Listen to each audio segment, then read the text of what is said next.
Hi, Assalamualaikum. Welcome to class ASM 451, Records Management for Administrative Professionals. Okay, so for this subject, there are 5 chapters that you need to learn. Okay, so this is chapter 1. So today we'll start with chapter 1, which is the concepts of records management. Okay, so this is the chapter outline. First, you will learn the definition of terms, okay, for records, and then you will understand on the categories of record values, then why records are used, then the life cycle of records, and last one is organizing a records management program. Okay, so first let's take a look on the definition of terms. Okay, first you need to understand what is data. Okay, so data representation of information in a formalized manner suitable for communication, interpretation and processing generally by a computer system. So usually raw data refer to unprocessed data. Okay, so data ni something like dia kata represent information, okay, in a formalized manner. Okay, so dia kata represent information, something yang can lead to information we call as data. Okay, something that we can use for communication with ataupun interpretation process. Okay, for example, when you are register for your course, okay, so you got all the list subjek yang korang akan dapat untuk belajar kan. Okay, so tu kita panggil sebagai data. Okay, which is bila kita tengok list of course tu korang tahulah, oh ni apa yang korang akan belajar, kind of data. Okay, then kalau information pula, something that can lead to knowledge regardless of the medium of its conveyance to one person or more. Okay, so bila information ni ialah something yang can lead to knowledge, something yang represent the knowledge to the others, we call as information. Macam tadi, list of courses yang awak ambil untuk bila awak masuk UiTM ni, kita panggil sebagai data. But when it comes to bila dia masuk dalam timetable, sebab dia represent dia lead to knowledge, okay, lead to knowledge. Okay, so benda tu bila dia masuk dalam timetable, so awak tahu, oh untuk hari ni jadual awak adalah untuk subjek ni, so tu kita panggil sebagai information. Okay, and then what is knowledge? Knowledge is a body of understanding and skill that is constructed by people and increased through interaction with other people and with information. Okay, so kalau knowledge part adalah which is a body of understanding and skill, which is based on kita punya understanding and skill yang kita bila kita interact with people and come up with the information. Okay, and then document, okay, a medium through which information is imprinted for conveyance to one or more person. Okay, it defined as the smallest unit for filing. Okay, document ni it could be sama ada hard copy ke, soft copy ke. Soft copy tu adalah maksud dia smallest unit for filing lah. Okay, adalah sekecil-kecil information pun. Okay, tu kita panggil sebagai document. Okay, information is imprinted. Okay, yang kita guna tadilah information something, tadi kan information ni yang something yang lead to knowledge ni, which is bila kita simpan dalam satu document, okay, dalam kita put it on the Microsoft Word ke apa, we call as the document. Okay, and then recorded information in a form of document regardless of form or medium made or received by organization that is useful in the operation of a business. Okay, so record ni kena ingat lah adalah recorded information. Okay, no matter what medium have yang dia guna untuk dia keep all the information. Okay, so kita panggil sebagai record. Okay. Okay, next definition of terms that you need to know is evidence. Okay, so evidence is an indication, sign, testimony on support of a conclusion. So kena ingatlah evidence ni something yang indication, sign, testimony and support of conclusion. Something yang kita boleh support the conclusion, we call as evidence. Tapi kena adalah dikenal indication, sign and testimony. Okay, and then we have official records. Okay, so official record is a significant, vital or important record of continuing value to be protected, managed and retained according to the established retention schedule. So kena ingat, kalau official records pula dia kata which is significant atau vital or very important. Okay, vital or important ni lebih kurang, vital ni more important lah. Okay, record to continue value to protected, which is something yang kita kena protect for organisation. Okay, then record as official records. Okay, then records management. Okay, records management is the systematic control of all records from their creation or receipt through their processing, distribution, organization, storing and retrieval to their ultimate disposition. Okay, which is korang kena tahu, kalau record management ni adalah more systematic control of all record creation. Okay, maknanya daripada dia terima, through process, distribution, which is kita dah ada specific flow untuk kita, bila kita terima record macam mana, tu kita panggil, ada proses dia. Bila kita nak simpan record, kita ada proses dia, dan record as record management. Okay, then records ada public records. Okay, so public record is a record created, received and maintained by any public sector agency. Okay, so kalau any public sector agency adalah like such as a government, okay, then we call as public record. Contoh records, contoh website. Website kind of record sebenarnya, okay, which is kita share to the others. Tu kita panggil sebagai public records, okay.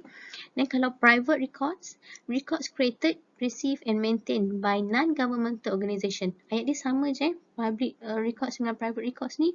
Ayat dia yang membezakan dia adalah kalau untuk private record by non-governmental organisation. Kalau public tadi, by any public sector agency. Okay, ayat dia tu je yang beza. Or private record ni kita can also be say as a families or individual relating to their private and public affairs. Okay, which is katalah record kita. So we call as a private record lah, which is kita tak share to the public. Kita tak panggil kita punya record, personal record as a public record. We call as private record. Okay. Okay, so this is the relationship between data, information and knowledge. Kan dekat first slide tu, dekat first slide tadi tu, dekat definition of terms tu kita ada data, information and knowledge kan. Okay, so this is the relationship, which is macam saya kata tadi, data adalah list of courses yang awak akan ambil bila awak masuk belajar contoh. Okay, then dia akan transform to information bila dia masuk dalam timetable, okay, which represent the represent the knowledge. Kalau information tadi tu something that can lead to the knowledge, okay. And then lepas tu knowledge adalah a body of understanding skill which is construct by people, okay, which is benda tu dia kita yang buat, okay, untuk kita increase through interaction with the other people. So this is the kind of relationship antara data, information and knowledge, okay. Okay, look at to this slide. Okay, so this is data or information. Okay, when they are transformed to the something graph macam ni adalah information, which is, ingat tadi information adalah something that can lead to the knowledge. Okay, which is kalau data tadi information saja, atau kalau let's say dia tak transform kepada graph macam ni, dia adalah data. Tapi but when it comes to the graph, okay, chart macam ni, so kita panggil sebagai information. Okay. Okay, so just now I have explained to you the definition of evidence. Okay, so ingat saya kata kalau evidence is indication, sign, testimony on support of a conclusion. Okay, so for a record to be an evidence, so this is the characteristic yang dia perlu ada. Okay, so first one is it should be permanence. Okay, so records tu kenalah permanence, which is recorded information should be permanent so that it can be used as evidence. Okay, untuk kita prove something as a evidence untuk kita punya record, it must be permanence. Okay, so kena ingat. And then second characteristic is a value as official sources of information. Okay, so benda tu record so kena ada official sources of information. Record should have authority. Okay, it should have authority so that they should be considered as to be true. Official account or report that will have universal validity as the one true record. So dia nak tahu, dia nak make sure record tu adalah satu tu je. Then barulah boleh jadi evidence. Okay. Next is authentic. Okay. Next characteristic is authentic. Record should document what actually be transpired and indicate what was actually the state of affair at a particular point of time. And the authentic ni, which is the record cannot be changed or altered as an afterthought. Okay, so benda kenalah authentic. Satu tu je, which is kita tak akan transpire, kita tak akan ada another copy yang lain yang represent benda yang sama. Okay, so dia kena authentic. Last one is unique. Okay, record are unique in that they are documents of a single or individual event or transaction that will not be repeated in the same time, at the same place, or for the same action.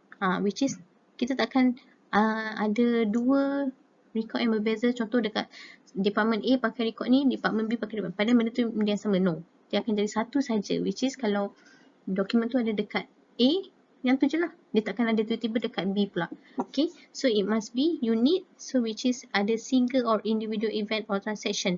Okay. Just only satu itu je. Okay. Contoh evidence yang saya boleh bagi adalah contoh dia list of attendance kalau kita ada kelas face to face tu. Okay, which is attendance yang korang kena sign, okay, by hari semua tu, which is satu dia dah memang satu dia permanent, okay, which is korang sebab tu korang kena sign guna pen kan. Okay, and then second, value as official sources of information, which is dia memang ada authority. So which is bila kita attendance tu dah memang ada logo UiTM, so it represent as a official sources of information. Then kenalah authentic kan. Okay, misalnya kata sekarang ni authentic satu tu je. Okay, they cannot be changed or altered, which is sebab tu korang kena sign guna pen. Okay, last one is unique. Okay, tak ada pula tiba-tiba attendance korang ni ada dua line benda yang sama. Contoh. So benda tu bila kita nak jadikan evidence satu record tu as a evidence, so dia mestilah ada these 4 characteristic. Okay. Okay, so next we go for category of records value. Okay, so each record maintained by a firm falls into one of these category. Okay, so ingat kalau dalam categories of record value ni, there are 4. This is kind of favorite question sebab dia korang kena tahu lah. Okay, kalau categories of record value, okay, so dia ada vital records. Okay, vital record ni adalah very important record which is cannot be replaced. For example, vital record adalah dia punya historical, okay, something yang cannot be replaced. Okay, then important records. Important record is kalau vital tadi very important. Okay, important is this is important for organization, tapi but if destroy can be replaced but with a greater cost. Okay, melibatkan kos yang tinggi kalau kita nak replace. Okay, and then useful records. Okay, useful record adalah something record yang kita guna in our daily organization, daily life in organization. Okay, which is kalau destroy can be replaced but with a lower cost. Okay, menyebabkan kos yang rendah je. Kalau useful record ni something yang, okay, let's say lah contoh kalau katalah korang hilang bank statement. Okay, bank statement kita still boleh replace. Okay, mungkin kita kena pergi bank je, which is menyebabkan kos yang sikit je. Okay, kalau important tu something yang kalau hilang, okay, kita mungkin kena pergi, kalau katalah kita punya IC, surat bandar hilang. Okay, so kita kena pergi ke pejabat pendaftaran negara ke apa, contoh lah, which is important. Okay, last one is non-essential record, is something record yang does not have value to the organization. Okay, which is macam newspaper cutting, okay, pamphlet ke apa, which is benda tu dah lama. Okay, so which is kita consider as non-essential records. And then kalau non-essential record ni, when we use, then we can destroy. Okay. Okay, next we go for why records are used. Okay, so there are several reasons why organization use record. So first is to serve as a memory of a business. Okay, maknanya untuk dia keep on memory lah apa yang dia dah buat. Okay, that's why we keep the records. Okay, and then to document the information needed, okay, for complying with regulation and transaction of organization. Okay, to show that the information has been needed, ataupun ialah bila kita perlukan information, sebab tu kita guna record tu kan. Okay, and then record are used because of this provide information. Okay, so biasanya record ni kita guna sebab dia provide this 3 information, which is administrative, legal and historical value. Okay.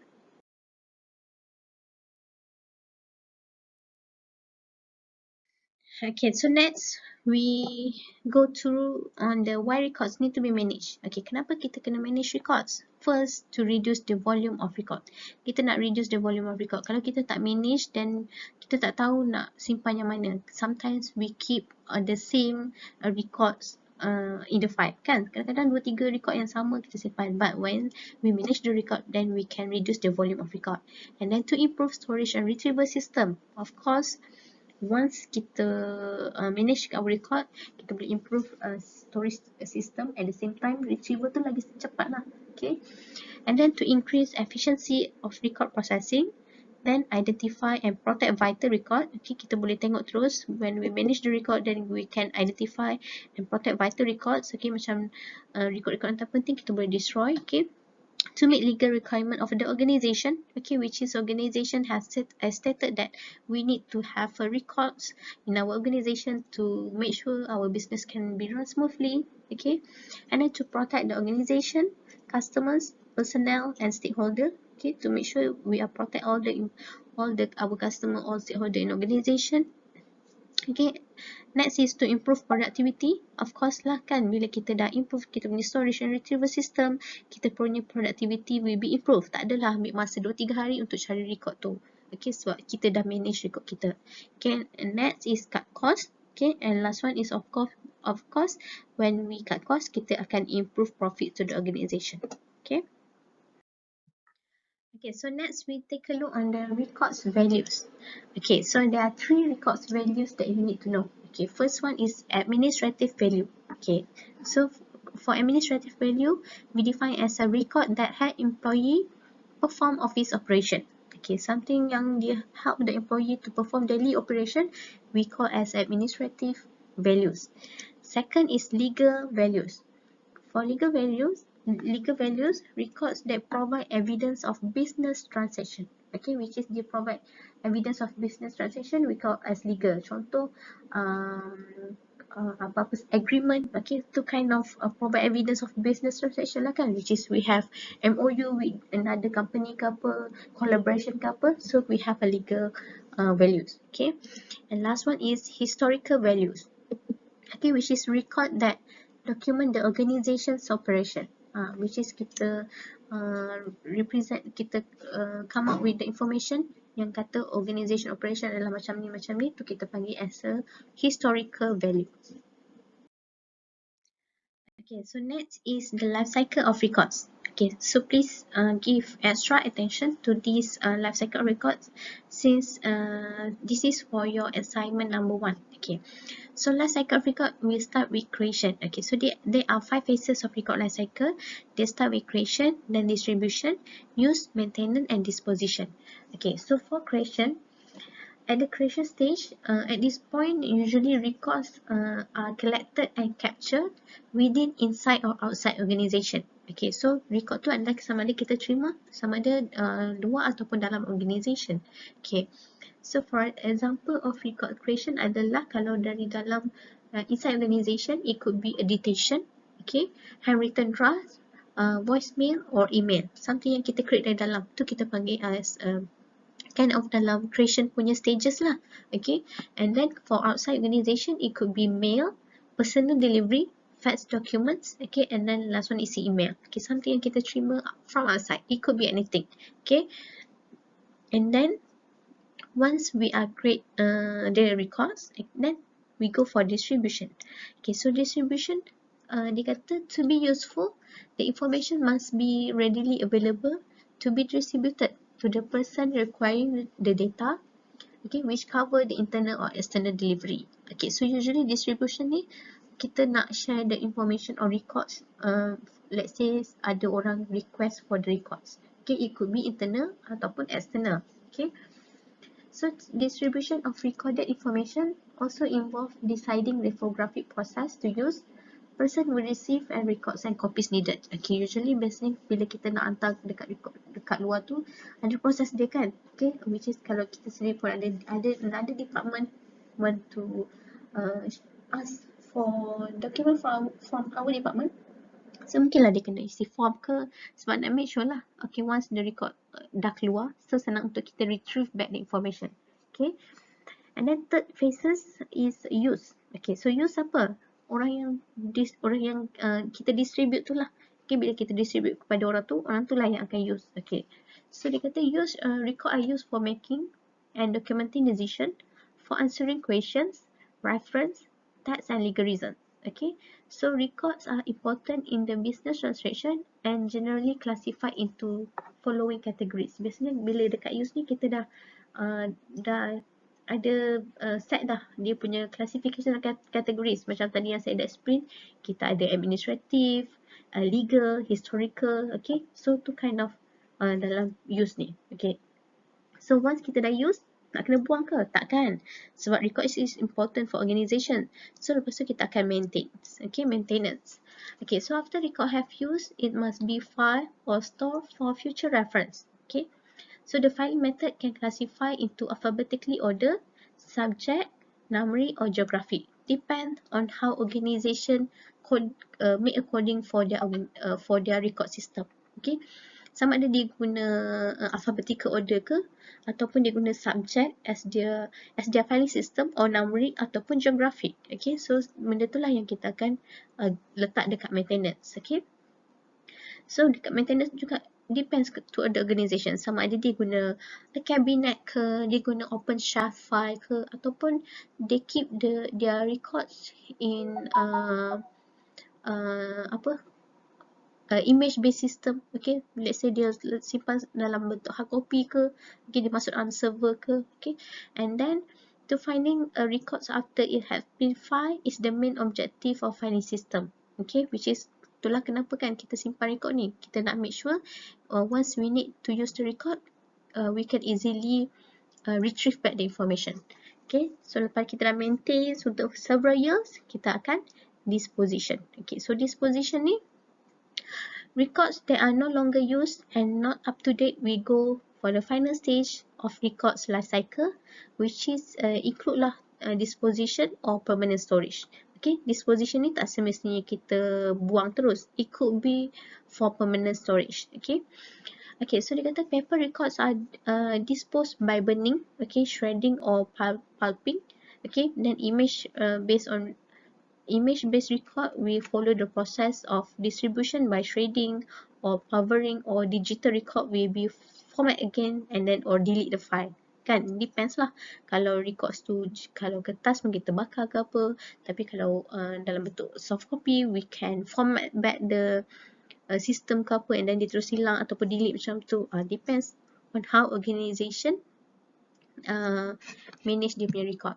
Okay, so for your assignment number 1, you need to refer to this record life cycle, relate this all 5 stages of record life cycle with organisation, with your organisation right now. Okay, so korang kena cerita lah dekat organisation korang, kalau creation tu records dia apa, macam mana, apa yang dia buat, untuk bila record diterima, apa yang proses dia. Okay, and then bila nak distribute, apa proses dia. Then kalau use, usually kita guna record untuk use ni untuk apa. Then maintenance, macam mana, apa yang dia buat untuk dia maintainkan records tu, lama mana. Then korang cerita lah kat situ. And the last one is disposition. Okay, then korang kena relatekan dengan slide ni dengan assignment. Okay, next is organizing a records management program. Okay, so records management functions, there are 4. Okay, first, you need to planning. Of course lah, bila kita nak buat records management, you need to planning. You need establishing goals or objective. Kenapa kita buat records tu? Kenapa ada records management? Okay, next is organizing. Arranging the tasks, people and other resources to meet the goals. Okay, we need to arrange our procedure, okay, our people to make sure we meet the goals. Okay, and next is leading. Okay, we need to managerial behavior that support the achievement of organization goals, which is mungkin kita perlu go for training, supervising or motivating. Okay, so ni adalah process of to make sure we have good record management system. Okay, the last one is controlling. Okay, so we need to measuring how well goals have been made. Kita tengoklah kita punya record management system tu dekat mana. Adakah kita reach the goal that we have set before or not. Okay. Okay, next is programs for managing records. Okay, so dia kata a proper records program must be in place to manage all phases in the record life cycle. Okay, so kita kena ada program kita to make sure record life cycle tu perfect. Okay, first we need to well define goal. Okay, second, efficient procedure for managing each stage in the record life cycle. Okay, third is the process of managing record must be simple, sound and organizational plan. Okay, and last one, we must have a well-trained staff. And then dia kata a well-trained staff is important to records management program to make sure we achieve the goal that have been set. Okay. Okay, so this is the goal of record management program. Okay, if you can see here, this is kind of a process. Okay, so they start from to create, to make a record, to ensure records are created and maintained. Okay, to ensure records are available at the right time. Okay, and then next is to ensure records are managed efficiently and to ensure the records are used in making decisions. And last one is to ensure record with value are transferred to archive and without value can be eliminated. So this is goals of record management program sebenarnya. Okay. Okay, so when we are having record management program, of course we need to face with several records problems. Okay, problems in record system. First one is management. Okay, so since if the management have no planning for managing, retaining or destroying the record, it could be a problem to the record system. Okay, which is no standard for evaluating workers. So benda tu akan jadi problem bila kita buat record system. Okay, to management. And then second is human problems, okay, which is ourselves, okay, ataupun team members kita, lack of concern about the importance of records. Okay, sometimes people tend to take for granted for the records, padahal record tu important for the organisation, tapi dia lack of concern. Okay, and then ataupun hoarding of records, okay, record yang berlambat-lambat dia keep on tak simpan, okay, which is dia tak simpan in a proper way. Okay, assuming that people know how to use the file for storage and retrieval of record, that kind of also a problem, which is mungkinlah seorang tu je yang tahu pasal record management system, but then they assume other people also know how to use the system, padahal tak. So bila orang lain yang manage the records, it could be a problem when we want to retrieve back the information. Okay, next, another problem in record system adalah inefficient filing procedure. Okay, sometimes if we have a computer file which is not organized into folder, okay, ataupun overload and poorly labeled drawer and folder, or failure to protect record ataupun miss file. Okay, so tu kind of problem lah bila kita buat record system. Next is poor use of equipment. Okay, which is no equipment standard to keep all the information. Okay, let's say mungkinlah tiba-tiba hari ni datang file jenis hardcover. Next month datang file jenis manila card tu pula. Kan? So no standard equipment. Okay, ataupun no use of fire resistant equipment. When we have a record management system in organization, we need to make sure we have the fire resistant equipment, which is kita nak protect all the record kan. Okay, and next is improper storage ataupun improper system in organization. Okay, last problems in record system adalah inefficient use of space. Okay, which is a crowded working condition. Okay, which is kita ada tempat spesifik untuk simpan record. Okay, ataupun poor layout of storage area. Okay, supposedly we can put more cabinet on the room, tapi sebab mungkin poor layout, so tak muat nak letak cabinet ke apa. Okay, last one is resistant to use the magnetic media. Okay, which is kita tend to use traditional way, which is nak guna paper, tak nak guna magnetic, tak nak transform the information into soft copy. Tu could be a problem. Okay, and then last is excessive record management cost, okay, which is inefficient due to the above problem, which is kita tak ada cost yang cukup lah untuk kita handle record system in organisation. So that's all for chapter 1. Thank you, class.